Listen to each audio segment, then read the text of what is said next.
हमने झोपड़े को महल बनते देखा है, हमने झोपड़े को महल बनते देखा है, दरिया को समंदर बनते देखा है, एक छोटी सी चिंगारी को आगाज बनते देखा है और एक आवाज को इनकलाब बनते देखा है।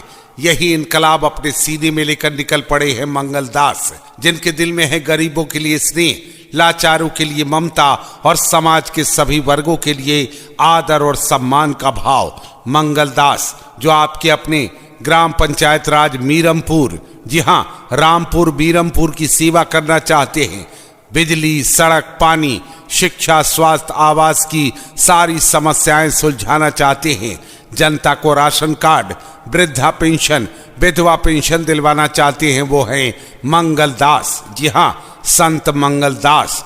संत भाई मंगलदास को ही अपना मुखिया बनाना है और नया इतिहास लिखकर जाना है। भाई मंगलदास जिंदाबाद, संत मंगलदास जिंदाबाद, रामपुर मीरमपुर पंचायत की जनता जिंदाबाद, हमारी एकता जिंदाबाद। संत मंगल दास हो भैया, मुखिया पद के उम्मीदवार।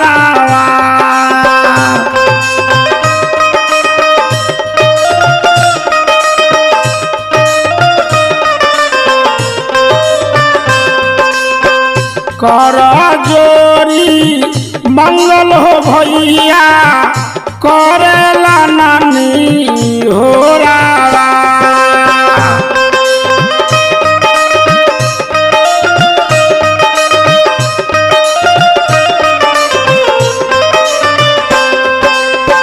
सुनी सुनी जनता हो भैया, पूरा कर मानवा।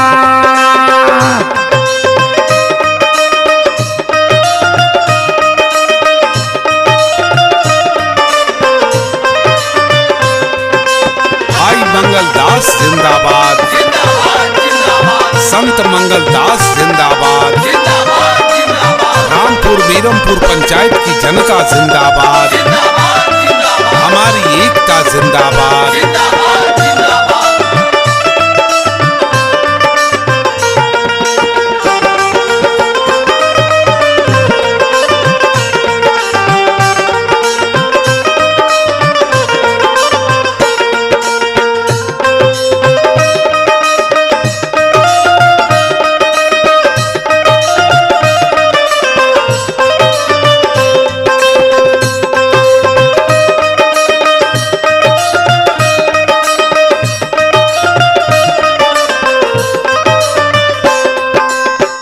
भैया बहिनिया चाचा चाची दी तो भेया नामा।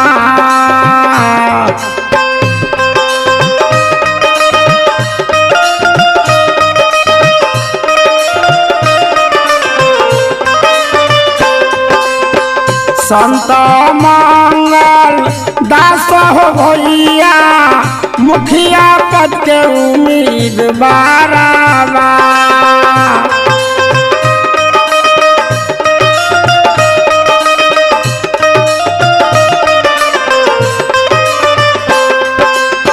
भाई मंगलदास जिंदाबाद, संत मंगलदास जिंदाबाद, रामपुर मीरमपुर पंचायत की जनता जिंदाबाद, हमारी एकता जिंदाबाद।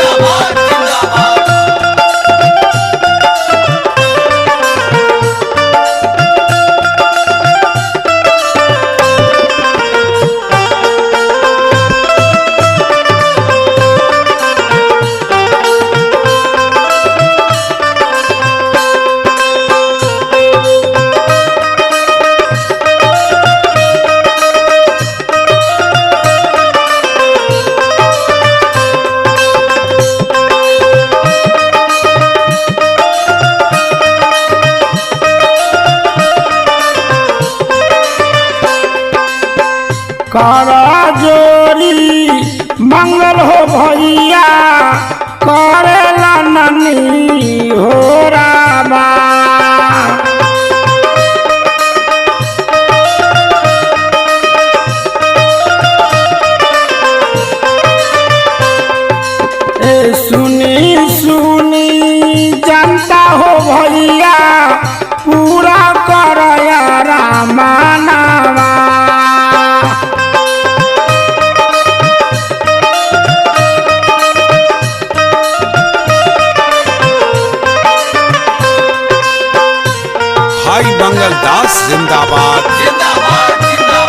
संत मंगल दास जिंदाबाद, रामपुर मीरमपुर पंचायत की जनता जिंदाबाद, हमारी एकता जिंदाबाद।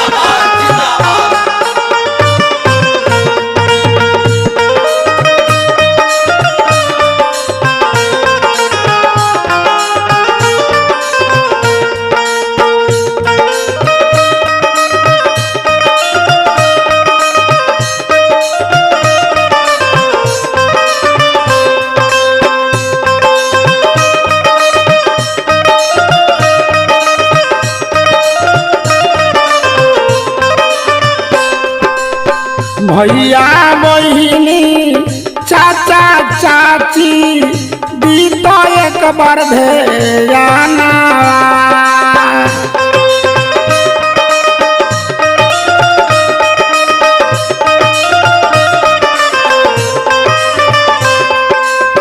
भैया बहिनी चाचा चाची इनका पद तो ध्याना।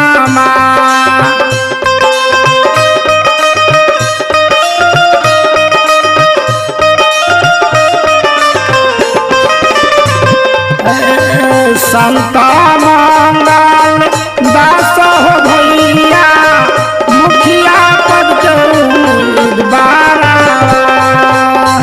भैया बहिनी चाचा चाची